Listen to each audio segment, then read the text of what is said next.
आप सकल निगम जैन समाज नोएडा सेक्टर 50 की ओर से आचार्य भगवान के चरणों में त्रिवार नमोस्तु नमोस्तु नमोस्तु। और जो भव्य आत्माएं यूट्यूब निर्वाणी चैनल के माध्यम से इसका आनंद ले रहे हैं उन समस्त भव्य आत्माओं की ओर से गुरुदेव के चरणों में त्रिवार नमोस्तु नमोस्तु नमोस्तु। आज का पैगाम इसलिए करके हमारे बीच में श्रीमान सुरेश कुमार जी जन बोहला चेन्नई से हैं। उनका प्रश्न ये है, क्या जो भी जन्मता है उसका पूर्व से ही आयुष्य सुनिश्चित होता है या कर्मों के आधार पर उनका आयुष्य बढ़ता घटता जाता है? अगर आयुष्य सुनिश्चित ही है तो फिर मनुष्य दीर्घ आयुष्य के लिए क्यों लोगों से भयभीत हो जाता है तथा गायों की आयुष्य बढ़ाने के लिए उन्हें क्यों कत्ल खानों से छुड़वाया जाता है? सुरेश कुमार जी जन बोहरा चेन्नई से उनका प्रश्न है, कृपया शंका का समाधान कीजिए। माइक भी यहाँ से बंद है। चेन्नई से सुरेश कुमार जी बोहरा साहब का प्रश्न है कि कोई जीव ने जन्म लिया है तो वह जन्म पहले से सुनिश्चित है, मरण सुनिश्चित है कि हमारे कर्म के आधार पर होता है?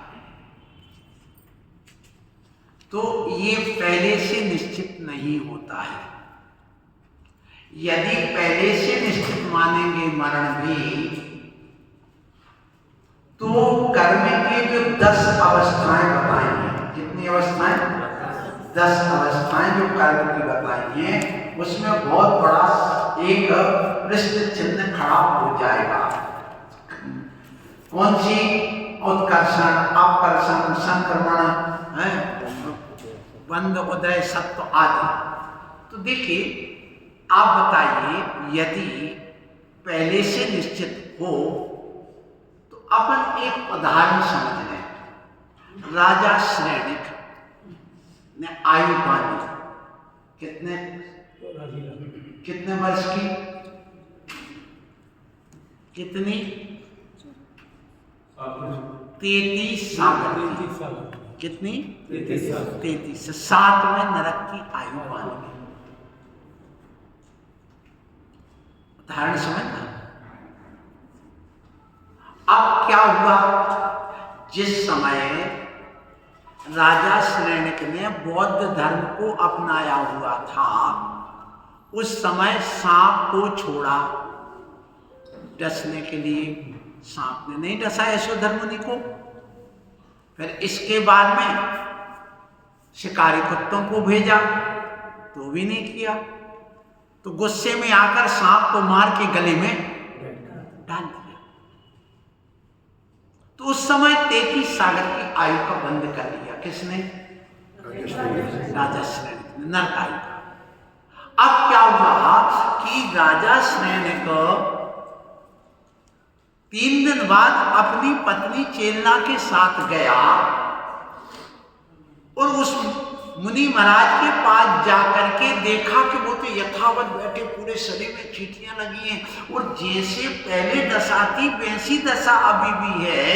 उपसर मान करके बैठे हुए हैं और उसके बाद में उन्होंने उस सांप को हटाया, सम्यक की प्राप्ति की, भगवान के समुशरण में गए और वहां पर उन्होंने छायक सम्यक दर्शन प्राप्त किया, तीर्थंकर प्रकृति का बंध किया और 33 सागर को घटा करके कितनी ले आए?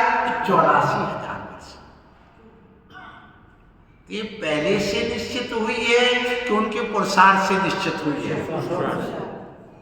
तो इसका मतलब है कि हमारे परिणाम जैसे होते हैं वैसे हम कर्म बांधते हैं और उन कर्मों में घटा बढ़ी होती है। उस स्थिति का बढ़ जाना तो उत्कर्षण और घट जाना सो अपकर्षण। अब इसमें भी समझ में ना आया हो तो सुनिए, ये तो आयु घट गई, अब बढ़ती कैसे है? भगवान महावीर स्वामी के समुशरण में एक साला अपने जीजा को देखने आया और वहां वैद्य ने कह दिया कि इसको कौवे का मांस खिलाया जाए। तब वो ठीक होगा। और उसने कौवे के मांस का त्याग कर रखा था, अब वो खाने के लिए तैयार हो गया कि प्राण बच जाए, मतलब खाली बाद में करने जो होगा। तो जो मरण करने वाला था वह जीव वहां पर कौवे के मांस खाने की वजह से वो नरक जाने वाला था।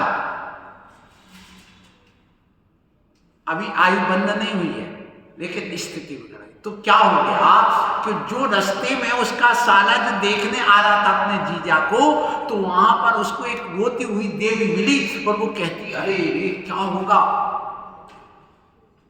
मेरा पति बनने वाला था वो, अब तो नरक चला जाएगा, तो मेरा पति नहीं बनेगा। तो उसने सारी घटना सुनाई कि कौवे का मांस खा लेगा, ये करेगा, वो करेगा, नरकाई बंद करके नरक में चला जाएगा, उसकी दुर्गति हो जाएगी। तो उसने जाकर के अपने जीजा को बताया कि देख तेरी ये स्थिति होने वाली, तू क्यों खा रहा, मरना तो है, मरना मर जा, कोई बात नहीं, लेकिन मत खा। तो उसने कौवे का मांस नहीं खाया और अणुव्रत और ले लिए, तो वो दूसरे स्वर्ग की आयु का बंद कर लिया उसने। तो देवी आई पुनः मिली रास्ते में उस साले को, रास्ते में, तो उससे फिर पूछा, वो रोती हुई फिर मिली, बोले क्यों रो रही है, बोले अभी भी मेरा पति नहीं बना। क्यों? क्योंकि आप कौन से स्वर्ग में जा रहा है, और मैं तो व्यंतर नहीं हूं, मैं तो व्यंतर गति की हूं, तो फिर नहीं बन पाया। तो इससे दो उदाहरण से ये सिद्ध होता है कि आयु पहले से निश्चित नहीं है, मरण निश्चित नहीं है, उत्कर्षण आकर्षण होते ऐसे एक नहीं हजारों उदाहरण मिले। धर्मरुचि राजा था, उसने भी मुनि दीक्षा ले ली और अपने 18 साल के बच्चे को राज सिंहासन दे दिया। अब वो तपस्या करने लगा, लोग निकले, बोले कैसा राजा है बताओ, जवान बेटे को, छोटे से बच्चे को शादी करके और उसने राजपाट देकर चला गया। अब वो मंत्री ने उसकी पत्नी को बस में कर लिया, ये हत्या करके खुद राजा बनने वाला मंत्री। तो महाराज को गुस्सा आ गया, अभी मैं मरा थोड़ी हूँ, और धनुष बाण का एक्शन करके अपनी रिद्धि से उसके लिए मारने वाला था, किसको, मंत्री को। उसी समय राजा श्रेणी जा रहे थे काय में, रथ में बैठ के भगवान के समुसरस में। तो उन्होंने पूछा, भगवान हम धर्मरुचि महाराज को ऐसा एक्शन किए हुए देख के आए, उनकी गति क्या होगी, उनके क्या मिलेगा, कितना भाव उनका शेष रहा। बोले जिस पेड़ के नीचे बैठे जितने पत्ते उतने भाव लगेंगे, वो इमली के पेड़ के नीचे बैठे थे, इतने भाव उनको मोक्ष जाने में लगेंगे। तो बोले भगवान मैं जाके संबोधन करूं, और वो गए वहां से तत्काल। कौन? राजा श्रेणी समोसरण छोड़ के। अरे मुनिराज तुम क्या करो, हे राजन क्या तुम्हारी चर्चा तो समोसरण में हो रही, और तुम यहाँ पर ये क्या सोच रहे हो। उनके परिणाम बदल गए, सुधर गए। अरे मैं तो मुनि हूँ, जो संसार में जो परिणति हो रही, किसी का ठेका लेके थोड़ी आया हूं मैं, जो होना सो होगा। और उनके परिणाम भी बदले। और जब उनसे पूछा क्यों भगवान ये बताओ अब क्या होगा हे महावीर स्वामी, तो उन्होंने क्या कहा कि अब जिस पेड़ के नीचे बैठे उतने पर भाव लगेंगे। और वे किस पेड़ के नीचे आ गए थे, सागौन के वृक्ष के नीचे, उसमें 10-12 पत्ते ही लगे थे। तो उतने कर्मों का उन्हें क्षय कर दिया, उतनी आयु का क्षय कर दिया, उतने भाव का क्षय कर दिया। किसने? धर्मरुचि राज ने। अब इसके भी समोसण से आ रहे थे लोग, और उन्होंने कहा देखो क्या धर्मरुचि मुनिराज है। उनके कान में आवाज पहुंच गई, वो दीवार के उस तरफ बैठे थे, ये इस तरफ बैठे थे, लोग चर्चा कर रहे थे कि क्या इतने भाव उन्होंने नष्ट कर दिए, और उनने विशुद्धि बढ़ाई और केवल ज्ञान हो गया। किसको? जब तक समोसण से राजा श्रेणी का है तब तक उनकी गंधकुटी लग गई, केवल ज्ञान हो गया। तो अब ये बताइए कि पहले से समय निश्चित है कि अपने पुरुषार्थ पर है। तो ये आयु का बनना, गति का बनना, ये सब हमारे पुरुषार्थ पर है। यदि हम उसको पहले से निश्चित कर देंगे तो एक कहता ब्रह्मा के बिना पत्ता नहीं हिलता, और एक कहता है कि काल लब्धि के बिना पत्ता नहीं हिलता। या भगवान के ज्ञान में जो झलक गया वही होगा, और भगवान के ज्ञान में झलका हुआ यदि वही होता है तो भगवान कर्ता बन जाएंगे, और वस्तु का स्वतंत्र जो परिणमन है वो समाप्त हो जाएगा। जबकि अपना मूल सिद्धांत है कि वस्तु का परिणमन स्वतंत्र है, परतंत्र नहीं है। भगवान के ज्ञान के आधार पर वस्तु का परिणमन नहीं, हमारे उपादान के आधार पर परिणमन होता है। भगवान के ज्ञान में झलकता है दर्पण के समान। अब दर्पण में यदि आग झलक रही तो दर्पण जलेगा क्या? नहीं। तो दर्पण में जो झलकता है वैसा परिणमन होता है कि जैसा वस्तु में परिणमन होता वैसा उस दर्पण में झलकता है। तो जैसा हमें परिणमन होगा वैसा किस में झलकेगा? दर्पण। इसी प्रकार भगवान के ज्ञान में वही झलकेगा जैसा हमारा उपादान निमित्त के अनुसार परिणमन होगा। इसलिए अब बात आई कि ये गाय वगैरह को क्यों कत्ल खाने में छुड़वाया जाता? सुन लो, ये हमारा धर्म है। क्या है ये? धर्म है। कौन सा धर्म ध्यान है? सुनो, धर्म ध्यान 4 प्रकार के, सभी आज्ञा विचय, अपाय विचय, विपाक विचय और संस्थान विचय। ये 4 प्रकार का धर्म ध्यान होता है। विपाक विचय क्या होता है? अपने कर्म का उदय आया पाप कर्म का परेशान तो स्वयं का चिंतन करना, अरे मेरे पाप कर्म का उदय है, ये तो इसका फल मुझे भोगना पड़ेगा, तो नहीं भोगूंगा, संकलेश करूंगा तो और कर्म बन जाएगा। और ये हो गया कौन सा? विपाक विचय। अपाय विचय, तुम्हारे ऊपर कष्ट आए, वो कष्ट कैसे दूर हो जाए? ये भूखा है प्यासा, ये कैसे उसका दर्द दूर हो जाए, कैसे इसको भूख प्यास में मिटा दूं? तो ये जो विचार आके उनको दिया जाता है इसको कहते हैं अपाय विचय धर्म ध्यान। तो ये धर्म ध्यान करने से मोक्ष का कारण है, इससे हमारी कर्म निर्जरा होती है। हम उसको जिला और मार नहीं सकते, हम मौत से नहीं बचा सकते, लेकिन अकाल मौत से बचा सकते हैं। इसलिए गायों की सेवा करना भी, एक दूसरे परिवार में सेवा करना, साधु को आहार दान देना आदि भी अनिवार्य है। ये हमारा दया धर्म है, अहिंसा धर्म है, उसका पालन तो करने के लिए उनकी सेवा भी जरूरी है। उनका प्रश्न रिमझिम जैन चितरपुर ब्रह्मचारिणी दीदी है और अपना प्रश्न छतरपुर से कर रही है। उपशांत कसाय गुणस्थान में मरगदी असंयत होता है तो वहां एक प्रकृति के बंध के पश्चात 7 प्रकृति का बंध एवं एक प्रकृति बंध के बाद 8 प्रकृति के बंध जो 2 भुजगाल बंध है वे क्यों नहीं कहे हैं? देखो बहुत क्या कहा, सुनिए, थोड़ा सरल कर ले अपन इसको। अपन समझो उपशांत कसाय, कौन सा? उपशांत कसाय माने 11वां गुणस्थान। कौन सा? कोई भी जीव उपशांत कसाय करके और उपशम श्रेणी चढ़ के 11वें गुणस्थान में पहुंच गया। वहां पहुंचने के बाद में उसका मरण भी हो सकता है और उस गुणस्थान में माने 11वें गुणस्थान में सिर्फ एक साता वेदिनी कर्म का ही बंध होता है। तो यहां प्रश्न ये आया है कि उपशांत कसाय गुणस्थान में कोई भी जीव मर रहा है तो उसके लिए एकमात्र कर्म का बंध हो रहा था और वह मर करके जब 4थे गुण स्थान में आएगा तभी उसकी मौत होगी और वहां से प्राण निकलेंगे। तो उस समय वो मरते समय उसको 7 प्रकृति या 8 प्रकृति भुजगार बंध को नहीं कहा। तो सुनिए, ये भुजगार बंध क्या कहलाता, पहले ये समझना। भुजगार बंध का अर्थ होता है कि वर्तमान समय में हम जिस स्थिति को लेकर के जितने कर्म बांध रहे हैं उन्हीं समय में अतिक्रांत दूसरे समय के बाद में जो घटते हुए बंध, समय कम है, क्या कहा, समय कम हो और बंध बहुत करे, उसको भुजगार बंध कहते हैं। क्या कहा, समय कम है और कर्म ज्यादा माने, उसका नाम क्या है, भुजगार बंध। तो ये वहां जो मरता है श्रेणी में जीव, उसको भुजगार बंध आने के वहां 7-8 कर्म जो भुजगार बंध के होते वो क्यों नहीं होते, इसलिए नहीं होते हैं कि भुजगार बंध बद्धाइष्ट वाले के नहीं अबद्धाइष्ट के होता है और श्रेणी में मरण करने वाला बद्धाइष्ट के ही होता है।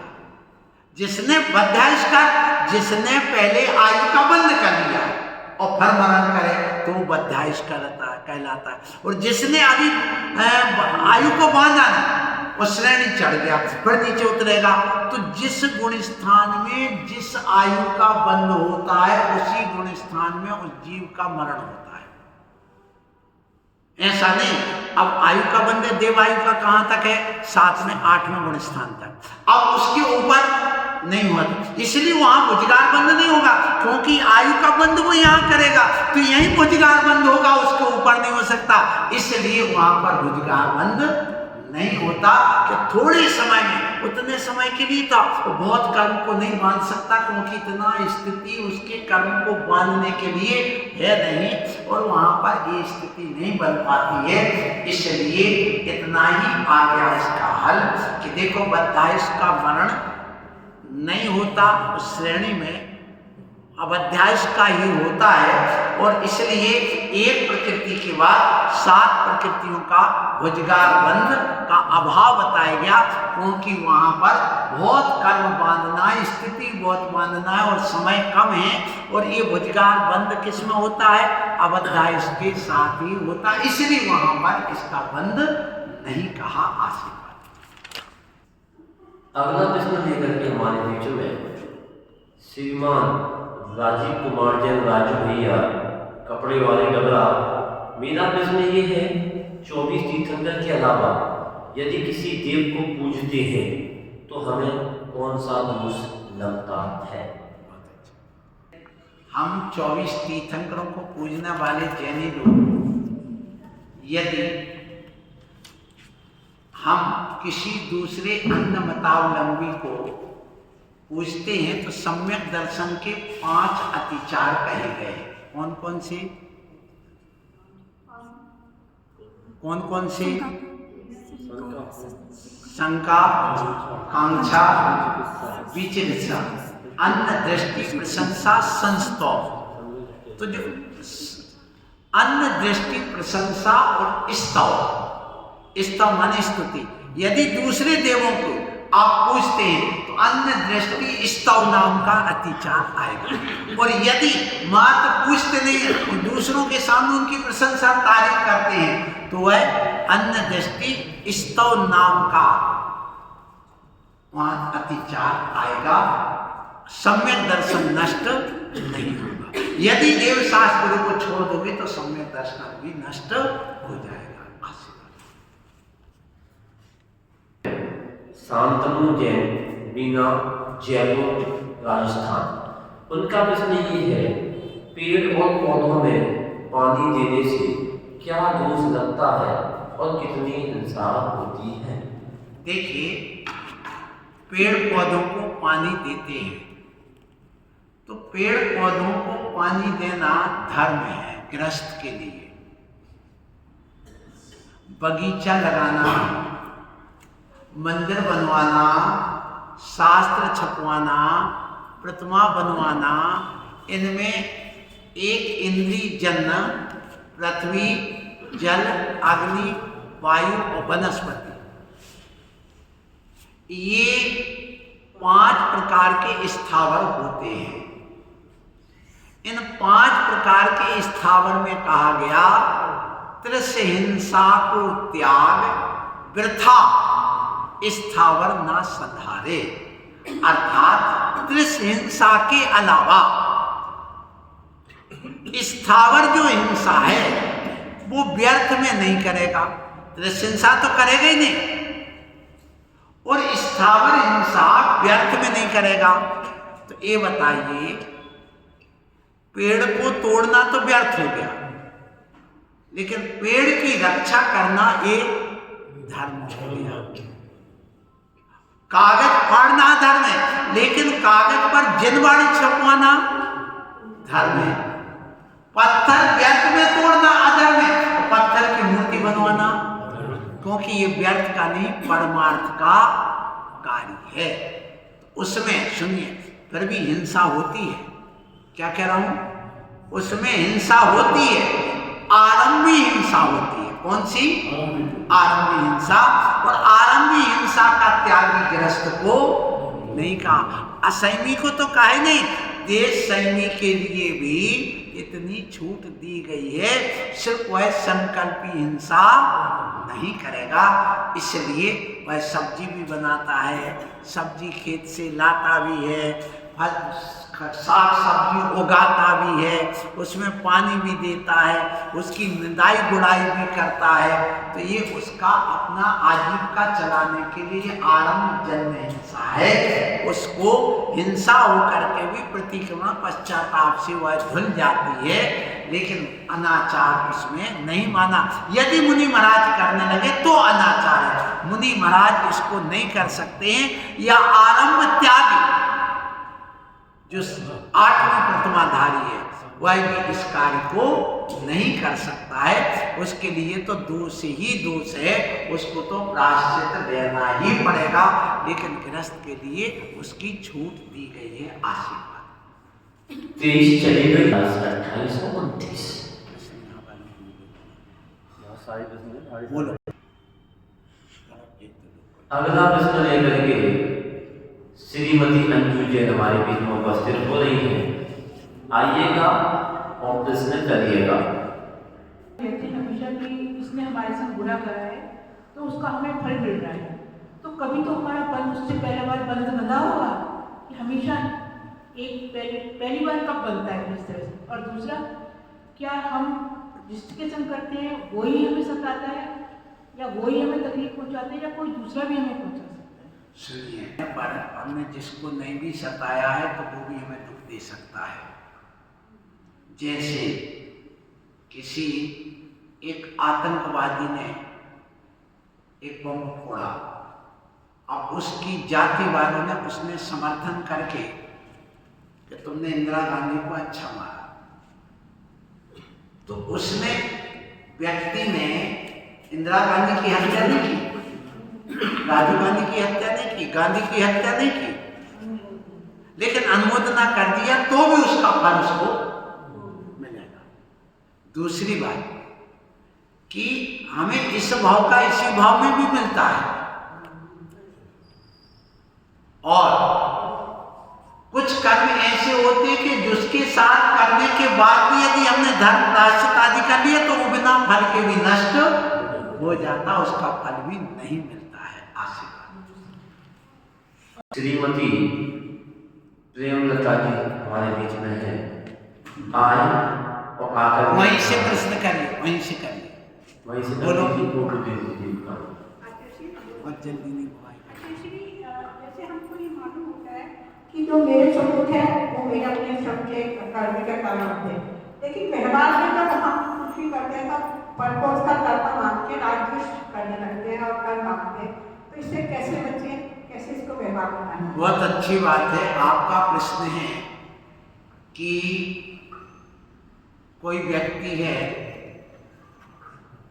वो हमारे साथ बुरा करता है कि हमारे कर्म का उदय होता है, लेकिन हमें लगता है कि उसने बुरा किया है।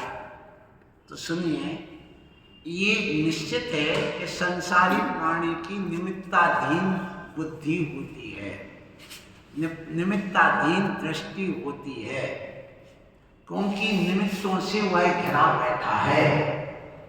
और जब तक वेद विज्ञान नहीं होता और वेद विज्ञान के बाद में उसको जब तक अपने जीवन का और कर्तव्य का एहसास नहीं होता है तब तक वह निमित्त पर ही टूटता है। तो ये जो मोहिनी कर्म बैठा है और ज्ञानावर्णी कर्म बैठा है और वीर्यंतराय कर्म बैठा है, ये तीनों कर्म उसके लिए उस तरफ ले जाते हैं दृष्टि में। तो ऐसे व्यक्ति को उनसे बचने के लिए निमित्त से बचना चाहिए और अपने उपादान का हमेशा चिंतन करना चाहिए, तो उससे बचा जा सकता है। सरल पास में बैठी नहीं दे रहे। जी, मेरा प्रश्न है कि हमारा इस लाइफ से दूसरी लाइफ में जाने के लिए जो रोड मैप होना चाहिए वो क्या होना चाहिए कि जो मिनिमम हमारे को, क्योंकि आवाज साफ नहीं आ रही। अच्छा ऋषि, हमारा रोड मैप क्या होना चाहिए लाइफ का, इस लाइफ से दूसरे लाइफ में जाने के लिए? रोड मैप क्या होना चाहिए हमारे जीवन जीने के दूसरी लाइन में जाने? हम मरने के बाद में मोक्ष तो जा नहीं सकते महाराज जी।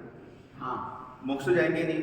अगर हम श्रावक ही रहते हैं तो मिनिमम हम क्या करें जिससे कि हम क्या मतलब यही सेम जन्म मिलेगा हमको या देवगति में जाए। अच्छा। तो मिनिमम क्या करें जिससे कि एक अच्छा हो। कि हमें जो मनुष्य पर्याय मिली है, इस पर्याय को हमें आगे और वृद्धि करना है, अच्छी पर्याय प्राप्त करना है? तो लाइफ में माने अपनी जिंदगी को कैसे परिवर्तित कर जाए, कैसे अपने मार्ग को बदला जाए, जिससे कि हमारी जिंदगी में परिवर्तन आए और हम अच्छा विकास कर सकें। एक भाव है ना,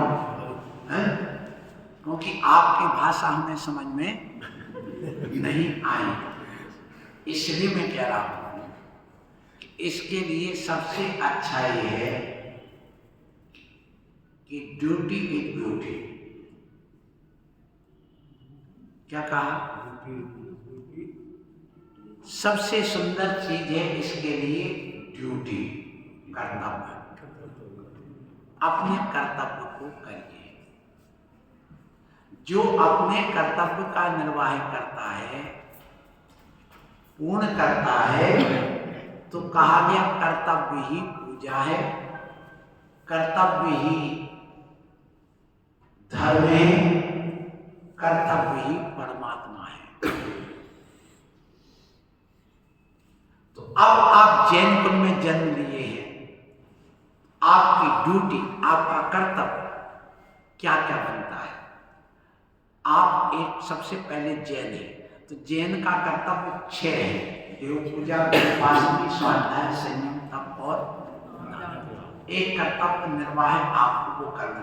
आप किसी के पति हैं तो आपको वो भी कर्तव्य निभाना पड़ेगा। अगर नहीं निभाते हैं तो आपको कोसेंगे, वो गाली देंगे, झगड़े होंगे, अशांति होंगे, तो आप उनको भी संतुष्ट करिए। फिर आप किसी के पिता हैं तो पिता के कर्तव्य क्या क्या है, आप वो ड्यूटी निर्वाह करिए।